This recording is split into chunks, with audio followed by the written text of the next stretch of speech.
ماښام غږېږم د ورځې نور کارونه ډېر دي په ماښام غږېږم ساقي دا ستا لاسو کې جام دی په دې جام غږېږم او ده چې مری را پړسولې د منطق نه لري زه چې مری را پړسولې د منطق نه لري زه په دلیل باندې غږېږم په آرام غږېږم او زما خبرو باندې ستاسو مزغه چېرته رسي زما خبرو باندې ستاسو مزغه چېرته رسي او ته ابتدا کې خښې زه دې په انجام غږېږم مننه وی چې اول په بل اوس په تا مین شو اول په بل اوس په تا مین شو زړه لیونی شو یو ځل بیا مین شو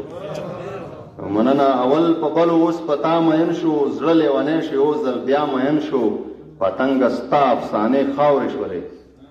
پتنګه ستا افسانې خاورې شولې چې خپرک هم په رڼا مین شو پتنګه ستا افسانې خاورې شولې چې خپرک هم په رڼا مین شو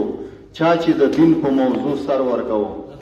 چا چې د دین په موضوع سر ورکوو هغه سړی اوس په دنیا مین شو مننه چا چې د دین په موضوع سر ورکوو هغه سړی اوس په دنیا مین شو دې سړي کوم ځینه تعلیم واخیستو دې سړي کوم ځینه تعلیم واخیستو دا فریضات چې په بلا مین شو دې سړي کوم ځینه تعلیم واخیستو دا فریضات چې په بلا مین شو او په محبت باندې شک نه کوم روغ لیونی که په ما مین شو مننه او دا یو غزل شعرونه دي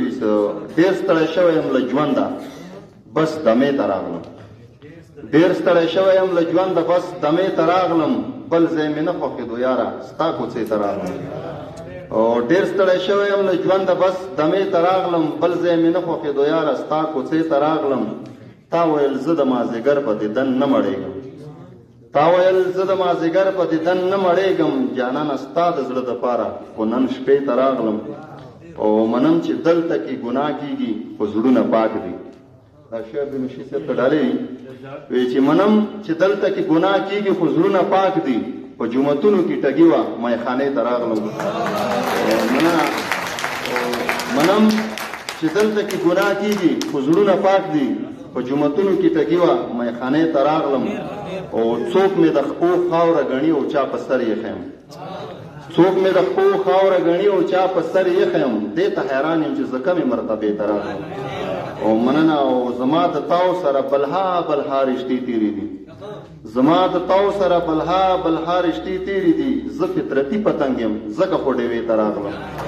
او مننه او د پښتونخوا وطن د هر څه په خبرو کېږي د پښتونخوا وطن د هر څه په خبرو کېږي روغ لیونی هر څه منم ځکه جرګې ته راغلم مننه کوم